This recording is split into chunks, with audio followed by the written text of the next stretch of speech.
Pwede na ulit pala mga parts, magtatlong booking o apat. Nung nakaraan, dalawa lang, ayaw na eh. Hindi na ako nakakakuha eh. Ngayon siguro pinayagan na naman nila na pwede na naman mag-pick up ng maramihan kasi ang daming booking eh. Ang dami na pending na booking. Kaya inopen na naman ulit nila na pwede na ulit mag-triple o apat na booking. Dumadami na naman yung basher natin, tay. Sa YouTube, dumadami na naman yung basher natin.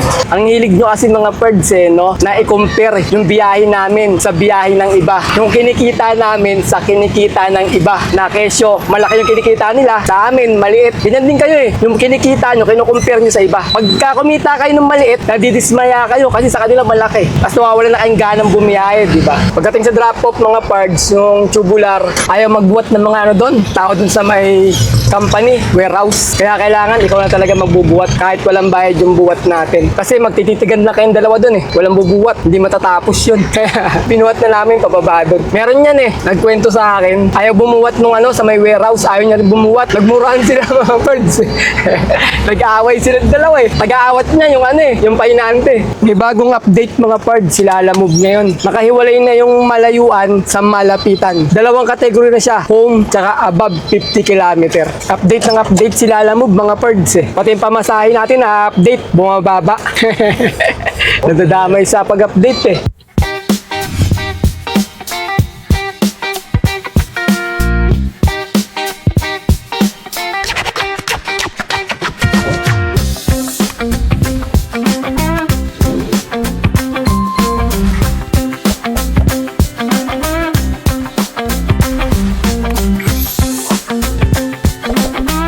Good day mga pards! Today is another booking day na naman tayo. June 16 ngayon, Tuesday, 2026. Time check, 9:39 AM. First booking namin from Novaliches proper going to Tandang Sora sa halagang 311. Ang layo ng pickup location ay 1.9 km.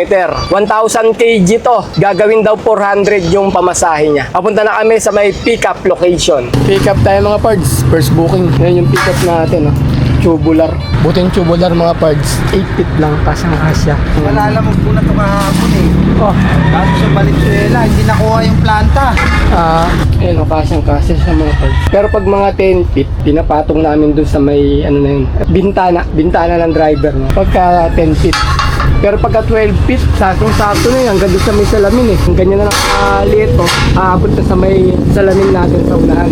Yung cash ni sir ay 280 mga parts. Kasi may kasama siyang Lalamove wallet na 31. 280 ang cash. Ang binayad ni sir ay 400. Kaya meron tayong tip na 120 sa booking na to mga parts. Pwede na rin.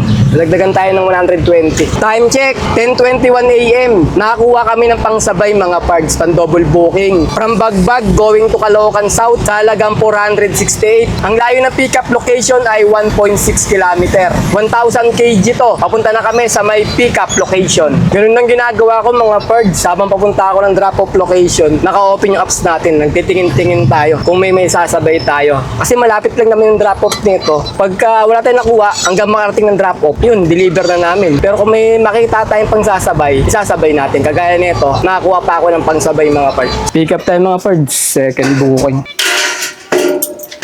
Ayos din natin mga pards. Balikan mo. Babalik ka rin? Balikan mo. May bakal. Tapos likod naman tayo, sir. Oh. I-stand natin. Yun. Sasabay ba kayo, sir? Oo. Sige. Sugatin ng konti, sir. Bagya lang. Yan. Picture ko lang muna yung motor, sir, ha? Saglit lang. Yung pick up natin mga parts, motor. Ginilid lang natin itong mga bakal. Welcome to my vlog! Okay, na-pick up na natin yung dalawang booking natin mga parts. Papunta na tayo ng drop-off location. Ang layo ng drop-off location ay 4.7 km. Alright, let's go! Dumadami na naman yung basher natin, tay. Sa YouTube, dumadami na naman yung basher natin. Ang hilig nyo kasi mga parts eh, no? Na i-compare yung biyahe namin sa biyahe ng iba. Yung kinikita namin sa kinikita ng iba. Na kesyo, malaki yung kinikita nila. Sa amin, maliit. Ganyan din kayo eh. Yung kinikita nyo, kinukumpare nyo sa iba. Pagka kumita kayo ng maliit, bakit? Nadidismaya kayo kasi sa kanila malaki. Tapos nawawala na kayong ganang bumiyahe, di ba? Huwag nyo kinukumpare yung kita ng iba. Eh, iba-iba tayo ng diskarte, mga birds eh. Kasi ako, pag humawak ako ng manubela, kasama ko yung camera ko. Malaki man o maliit ang kitain ko, pinapakita ko sa inyo. Eh, baka yung pinapanood nyo, tuwing malakas lang yung biyahe, tsaka malaking kita niya lang, yung pinopost niya. Kung ganun yung mindset nyo, yung settings nyo sa katawan nyo, baguhin nyo na mga birds. Di ba napapanood nyo, laging malaki kita nila. Tapos bumiyahe kayo, maliit yung kinita nyo, madidismaya kayo, mawawalan kayo ng gana. Maging kontento kayo, maliit man o malaki kitain nyo. Ganon, makukontento kayo, gaganahan kayong bumiyahe mga birds. Ganon lang ang mindset. Kasi sa inyo, gusto nyo yung yung malaking kita, mabilisang kita, easy money. Hindi kami ni tatay ganun eh. Sanay kasi kami sa sa hirap din eh. Tapos sa maliit na kitaan, di ba? Gaya dati nga, nag-jeep kami. Sinatsaga namin minsan kahit na maliit yung kita dahil hindi naman araw-araw Pasko. Yun ang sinasabi ko sa inyo. Kaya huwag kayong magma-mindset ng ganun. Mas maganda, kung may alam kayong idea, i-share nyo, i-comment nyo para malaman din ng iba, di ba? Eh, ganito yung diskarte namin ni tatay eh, di ba? Sumasabay lang kami sa agos ng booking nila. Alam mo, pagka maganda, malaking kikitain namin. Pagka pangit yung bigayan ng booking nila, alam mo, maliit din yung kikitain natin. Kaya matuto kayong makontento kung ano yung ibibigay sa inyo. Kasi mahirap na ngayong biyahe natin dito. Kailangan ng tiyagaan, sipag, ganun. Ganung mindset lang ang kailangan. Nagkatugba lang tayo ng uniforme natin yung mga nakaraan kasi, iba yung suot ko, iba yung suot ni tatay eh. Shoutout nga pala kay Sir Nick Fuentes sa maganda namin na version 2 nung nung jersey uniform. Ace King Apparel mga birds. Meron sa Shopee, Facebook, tsaka sa Lazada. Hanapin nyo na lang yung Ace King Apparel. Ihatid muna namin mga birds yung tubular bago natin ihatid yung motor ni Sir. Kasi mas malapit yung tubular eh. Diyan sa may Tandang Sora, maladaanan natin. Saka tayo magkakalookan South. Pero tayo sa may Mindanao Avenue. Nakalusot tayo sa may traffic nung Quirino Highway mga birds. Araw-araw naman traffic dyan sa may Quirino Highway. Drop off tayo mga birds, first booking. Babalang natin itong mga tubular. Alaya mo Ayan na mga parts, picturean natin. Drop na. Salamat sir. Okay, papunta naman tayo sa may second booking drop-off location natin. Ang layo na lang ng drop-off location ay 7.4 km. Alright, let's go! Pagdating sa drop-off mga parts, yung tubular, ayaw magbuhat ng mga doon. Tao dun sa may company, warehouse. Kaya kailangan ikaw na talaga magbubuhat kahit walang bayad yung buhat natin. Kasi magtititigan na kayong dalawa doon eh. Walang bubuhat, hindi matatapos yun. Kaya pinuhat na namin pababa doon. Meron yan eh, nagkwento sa akin. Ayaw bumuhat nung sa may warehouse, ayaw niya rin bumuhat. Nagmurahan sila mga birds eh. Nag-aaway sila dalawa eh. Nag-aawat niya yung yung painante. Dito tayo dumaan mga birds sa may Tandang Sora. Galing tayo ng Mindanao Avenue eh. Tapos Tandang Sora. Tapos kakaliwa tayo ng Quirino Highway. Papunta ng Caloocan South. Medyo may traffic, nakikita ko sa map. Bandang Baysa. Pero konti lang naman. Hindi talaga sobrang traffic. 11:40 mga birds. Drop off tayo. Balay natin yung motor. Dati pala sa Luya. Shoutout sir. Magawa kayo ng mga motor, mga parts. Sa John Works na kayo. Noong lang, 10th Avenue.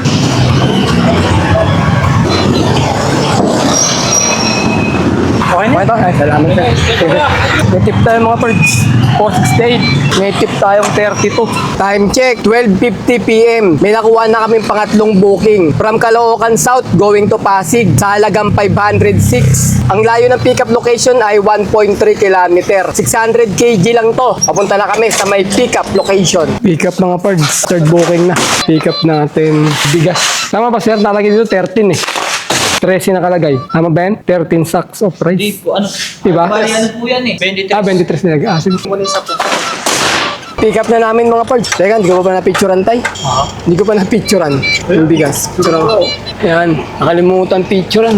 May bagong update mga parts, sila Lalamove ngayon. Nakahiwalay na yung malayuan sa malapitan. Dalawang kategory na siya, home tsaka above 50 km. Ayan ayan yung pinaka-regular, naka-home. Pag pinindot mo rito, above 50 km, ayan yung malayuan. Malabon to silang. Diyan na siya babagsak pagka gusto mo ng malayuan. Kapag gusto mo naman yung mga saktong biyahe lang, eto na, diyan ka pipindot. Ayan yung mga booking. Update ng update sila Lalamove mga parts eh. Pati yung pamasahe natin na-update, bumababa. Nadadamay sa pag-update eh. San, meron nga napakalayo eh. Ang baba ng pamasahe talaga eh. Sa pag-update nila yun eh. Dapat ayusin nila pati yung pamasahe. Nasasama sa pag-update eh. Hanap lang ako ng kasabay mga parts kasi halos kalahati lang naman yung laman natin. Wala pa nga eh. Pagka pinagpatong-patong natin yung bigas, wala pa sa 1/4. Time check, 1:22 p.m. May nakuha na kaming pang-apat na booking. From Caloocan South going to Pasig sa halagang 484. Ang layo ng pickup location ay 900 meters lang. 600 kg lang to. Papunta na kami sa may pick-up location. Pick-up tayo mga parts, pangapat na booking na sa may monumento tayo. Yan yung pick-up natin. Oh. Sige sir, kaya lang tayo, picturean.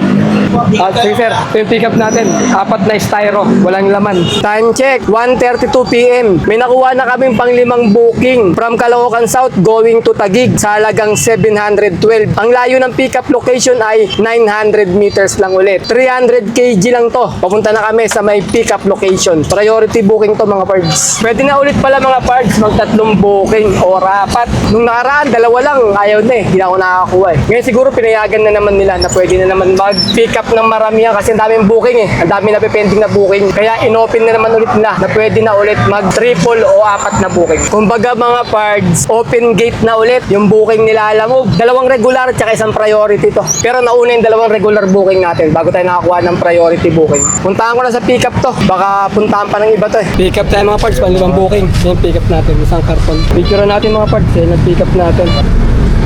Isang karton lang. Okay mga parts, na-pick up na natin yung triple booking natin. Yung pangatlo, pang-4, tsaka yung pang-5. Ang layo ng drop-off location namin ay 15 km. Alright, let's go! Yung drop-off namin mga parts, 2 Ortigas, tsaka isang BGC. Unahin muna namin yung 2 Ortigas. Yung bigas, tsaka yung styro mga parts. Pangatlo na natin yung isang box sa may BGC yun. Kaya sakto lang din nakuha natin. Magkakalapit lang din ng destination. Dito daan natin mga parts sa may EDSA tayo, dire-diretso yun lang natin to. To, EDSA na yan. Ang kantong yan. Kanan tayo dyan.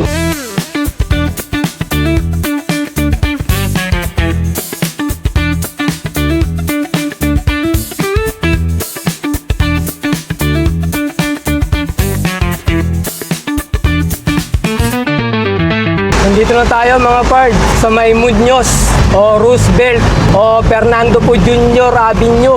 Ulo, ano ba talaga tawag dito tayo? Ano ba talaga tawag dito sa lugar na to? Ang dami ng pangalan eh. Papalit-palit. Ha, Muñoz? Ayun, Muñoz daw sabi ni tatay. Roosevelt, Fernando Po Jr. Avenue. Ano na lang, Muñoz Walter Mart na tayo mga pards. Buti na lang walang traffic ngayon. Maluwag yung kalsada dito ngayon. Madalas traffic dito, napakahaba ng traffic eh. Buti ngayon wala oh. 3:15 ng hapon mga pards, drop off tayo. Third booking, yung bigas. Ayan yung bigas, oh. Mababa lang. Ano pa oh? Oh, nag-vlog kami sir. Video, ha? Nagbablog. Vlogger ah. Oo. Bigas ang makabuhat, set ng balakang ko sir eh. Wala sir eh. Daw makano, maning balakang ko kasi. May rayuma, nabubuhat. Yung deliveran natin mga pards. Oh. Tapos may view dito sa labas. Oh. Ayan, taas tayo ng building. Yan yung baba. Oh. Taas. So alam ko anong floor na to eh. Pero ang ganda rin ng view mula dito. Ayun, Ortigas. Ortigas yan. Yan ang mga pards. Yung deliver natin. Picturean na natin. Okay. Okay mga pards, papunta naman tayo sa may fourth booking drop-off location natin. Ang layo na lang ng drop-off location ay 300 meters. Alright, let's go! Drop-off tayo mga pards, pang-4 na booking. Yung styro, bababa natin. Ma'am. May 2 pa ma'am. Ayun na mga pards, baba na. Yun lang, may na-signal. Okay, papunta naman tayo sa may pang-5 booking drop-off location natin. Ang layo na lang ng drop-off location ay 6.1 km. Alright, let's go! Dito tayo dumaan mga pards sa may Sheradan. Tapos, magpa-pioneer kami. Kakaliwa tayo ng pioneer dyan. Tapos, tatagos tayo ng, BGC na. Ano bang tulay yung nandun? Bagong gawang tulay. Nakalimutan ko na yung pangalan ng tulay na yun. Hindi ko maalala. Kayaan ko eh. Oo, Kalayaan Bridge nga. Ayun, naalala ni tatay kasi lagi kami dumadaan dun eh. Hindi ko maalala eh. Kalayaan Bridge. Buti, matandahin pa si tatay. Naalala niya yung pangalan na Kalayaan. Yan, kakaliwa tayo, pioneer yan. Tapos kakanan tayo ng kanto ng Reliance. Ito na mga parts, nandito tayo sa may Kalayaan Bridge.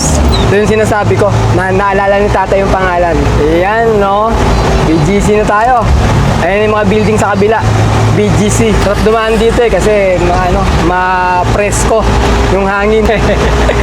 Maliwalas pala, hindi pala presko. Kasi mainit yung panahon eh. Ayun, ang ganda oh. Sarap sa mata, tignan. Kung sa mga probinsya, kabundukan yung masarap tignan. Dito naman sa Manila, mga building.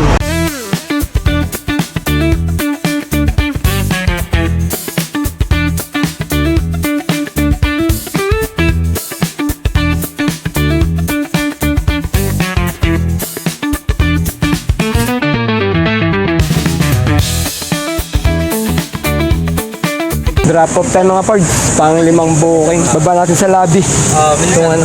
Magkano lang ba? Okay. Ayan pala. Sad kasi ng balakang ko mga pards. Biglang sumakit yung balakang natin. Ayan lang sir. Picturean ko lang sir ah. Wala si ma'am sa unit? Di ko alam eh. Sinabi niya, iwan na lang daw eh. Ses, visitasyon. Sige sir, salamat sir.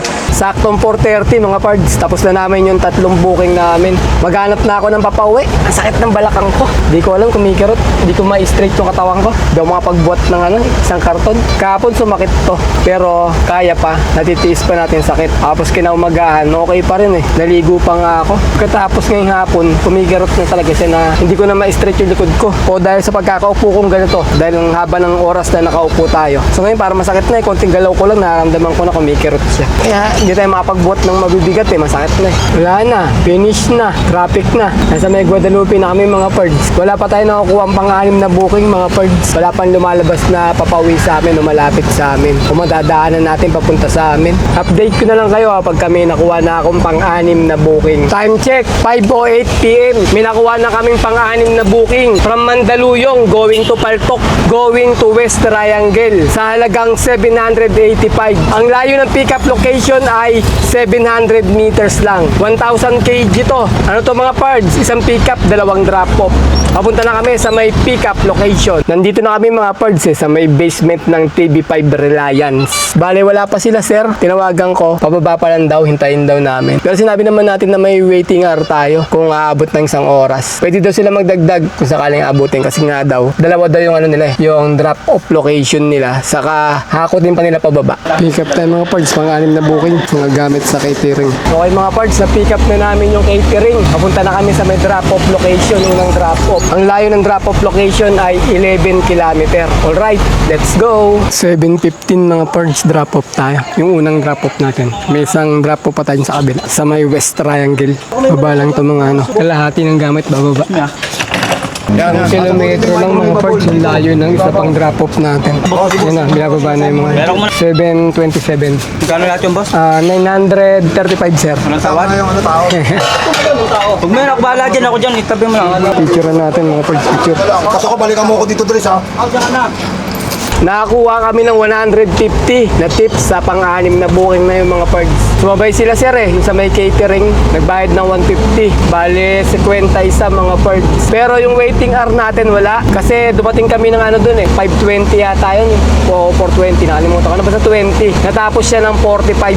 Kaya ilang minuto lang, mabilis naman yung pagbaba pala nila, konti lang yung gamit mga parts. Kaya walang bayad sa waiting hour natin. Bale, yung binayaran lang nila yung sabay, 50 isa. Kaya ang gagawin namin mga pards, magpapadiesel na kami ni tatay. Tapos uwi na kami. Kasi saktong 7:30, natapos tayo sa pang-6 na booking natin. Magpapadiesel muna ako, tapos bibilangin ko yung kita namin. Sabay sasabihin ko sa inyo mga pards, kung magkano yung kinita namin ngayon. Pakarga tayo mga pards sa Jetty.